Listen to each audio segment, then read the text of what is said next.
여러분, 자전거 시작하면 피할 수 없는 게 있죠? 맞아요. 바로 통증입니다. 아니, 자전거 건강에 좋다 해서 타는데 이런 통증 느낄 때마다 어디 하나 고장나는 거 아니야?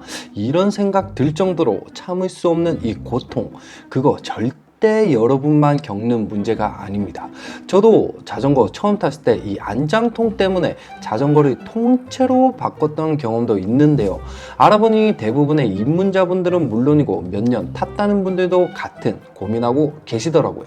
그래서 오늘 영상에서는 대표적인 통증, 안장통, 무릎 통증, 허리 통증까지 왜 생기는지, 뭐가 문제였는지, 그리고 진짜 통증 없애는 방법까지 쏙쏙 알려드릴게요. 이 영상 하나로 통증 없이 타는 자전거의 즐거움 만끽해보세요.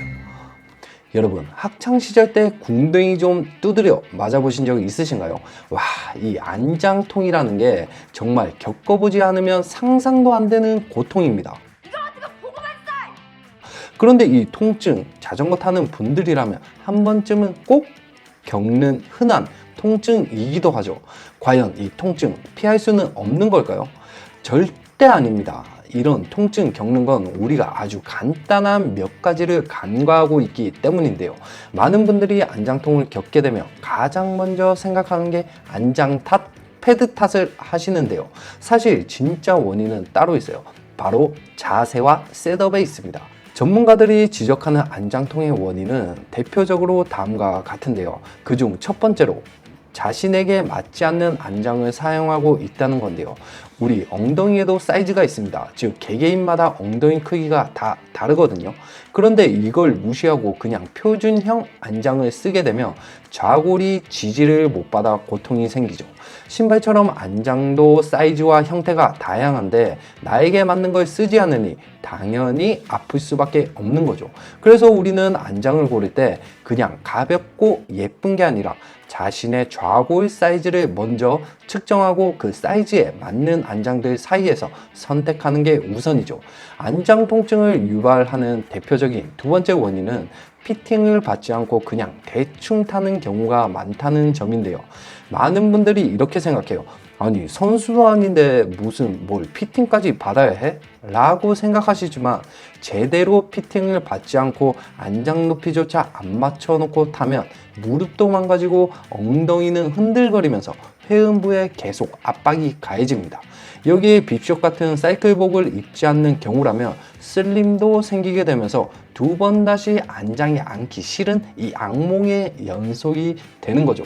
그래서일까요? 전문가들이 자전거 탈 때 최소한으로 안장 높이는 맞추고 타라는 이유 중에 하나가 바로 이런 이유에서예요. 세 번째는 푹신한 안장입니다. 자전거에 입문하시는 분들을 보면 안장통이 생기다 보니 푹신한 안장이 안장통을 없애줄 거라 착각하시는 분들이 많은데요.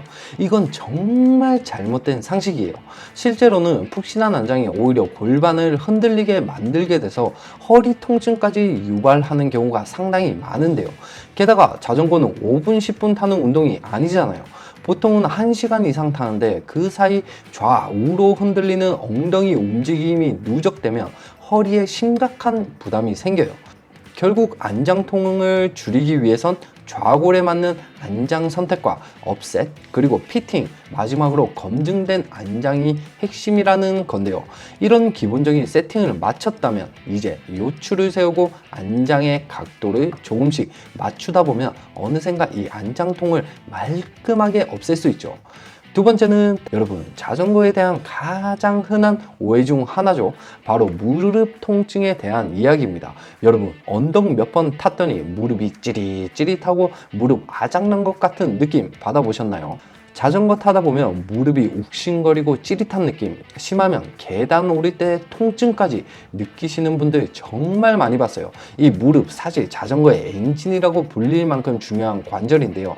고장나면 진짜 치명적입니다. 많은 분들이 무릎 아프면 너무 힘을 줬나 혹은 내가 늙었나 이런 식으로 넘기시는데요. 실제로는 안장 높이, 클릿 위치, 무릎 정렬 때문일 가능성이 가장 큽니다. 전문가들이 꼽는 대표적인 무릎 통증의 원인을 보면 첫 번째가 안장 높이의 문제인데요. 사실 자전거 타면서 가장 중요한 부분이지만 통증을 느끼기 전까지는 이 안장 높이의 중요성을 망각하죠. 안장 높이의 경우 너무 낮으면 무릎이 과하게 접히면서 이 슬개골 뒤쪽에 압력이 집중되게 됩니다. 이렇게 되면 슬개, 대퇴 통증이 발생하게 되는데요. 쉽게 말해 자전거 시작하고부터 계단 내려갈 때 무릎 찌릿하거나 이 통증이 하루 이틀 이상 유지되면서 자전거에서 내린 후 무릎 굽힐 때마다 통증 오시는 분들, 보통 이런 경우가 상당히 많아요. 반대로 안장 높이가 너무 높다면 허벅지 뒤쪽 그리고 이 무릎 뒤쪽이 쭉 당기면서 따끔따끔한 이 통증이 발생하는 경우가 많은데요. 특히 페달을 아래로 누를 때마다 발을 뒤로 뻗는 동작 할 때 아파서 페달을 굴리는 것조차 불가능하게 되죠.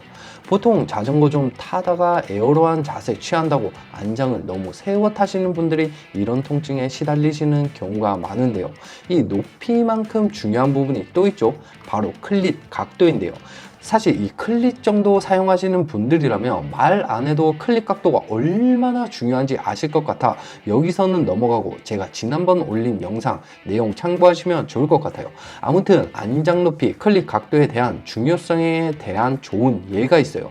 빌 앤 휴의 2016년 논문에 따르면 안장 높이 변화 2%만으로도 무릎 부담이 무려 30% 이상 증가한다고 합니다.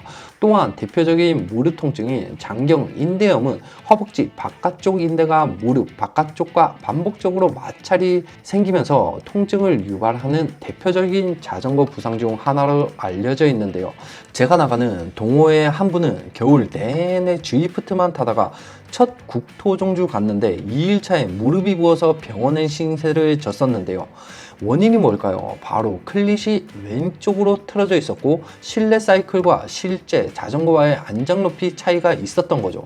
사실 그렇게 큰 차이도 없었다고 하는데 장시간 이게 반복되니까 결국 탈이 나게 된 겁니다. 특히 초보자분들은 절대 무릎이 다 펴지지 않도록 안장 높이를 잘 맞추고 올바른 페달링 방법을 먼저 익히는 게 무릎 통증을 없애는 기본 중에 기본이에요.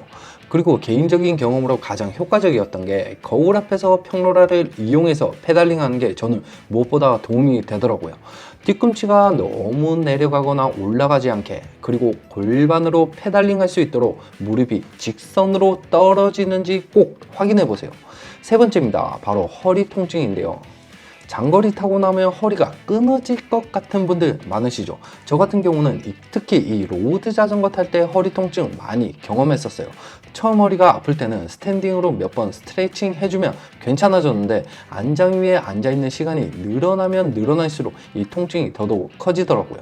그래서 그냥 너무 오래 타서 그런 건가 라고 생각했는데 알고 보니 허리 통증의 핵심 원인은 바로 코어에 있었어요.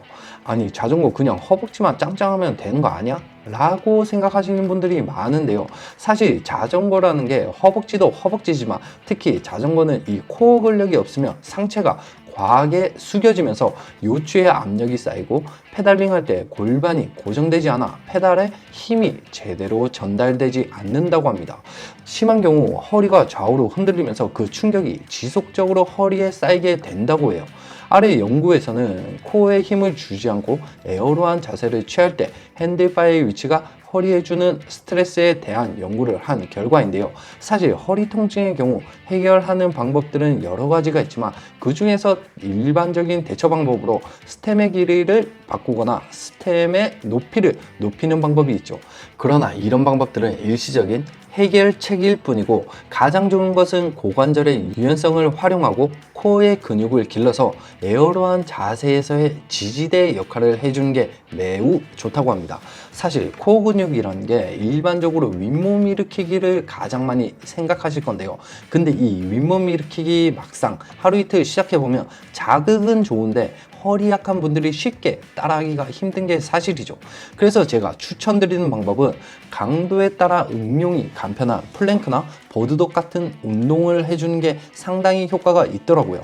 이때 너무 힘들다 하면 무릎을 굽히고 하는 걸 추천드릴게요. 사실 허리 아파서 지인들이 추천해서 시작했는데 이 코어만 제대로 잡아줘도 페달링도 힘있게 전달되고 안정적인 게 느껴지니까 고수분들이 코어가 중요하다는 이유를 공감하게 되더라고요. 여러분, 저도 다 겪어봤습니다. 사실 처음 자전거 시작할 때 아픈 데가 한두 군데가 아니었어요. 안장통 때문에 젤패드 2겹 깔고 탔다가 더 아팠고요. 무릎은 국토정주 중간에 너무 아파서 페달을 왼발 하나로만 밟았던 적도 있어요. 한 번은 30km 정도 타고 집에 와서 허리 아파서 한 3일 동안 못 일어난 적도 있었습니다. 그런데 지금은 위에 말씀드린 대로 세팅을 제대로 하고 내 몸에 맞는 장비를 쓰고 꾸준히 스트레칭하고 코어 강화하니까 진짜 100km 라이딩에도 크게 문제가 없습니다. 제가 겪은 통증들 여러분들도 분명히 겪고 계실 거예요. 하지만 이건 극복할 수 있는 문제입니다. 그리고 통증보다 더 중요한 건 바로 사고 예방인데요. 몸이 아픈 건 쉬면 낫잖아요. 근데 사고로 다치면 그건 인생이 달라질 수도 있어요. 사실 과거와는 다르게 요즘은 기본적인 안전 장구를 착용하는 게 일반화돼서 큰 부상이 많이 줄었는데 아직도 헬멧 쓰지 않거나 고민하시는 분들이 간혹 계시더라고요. 더 큰 문제는 헬멧 막상 구입하려니까 어떤 디자인이 썼을 때 예쁘고 안전이 검증된 건지 모르고 샀다가 후회하시는 분들 특히 많이 봤어요. 그 예가 바로 접니다. 10년 동안 타면서 한 12개는 바꾼 것 같은데 후회 없이 쓰는 건 사실 한두 개밖에 아니니까요. 그래서 제가 직접 써보고 동호회분들도 만족했던 가성비 헬멧은 제가 고정 댓글에 남겨둘 테니까요. 참고해 보시고요.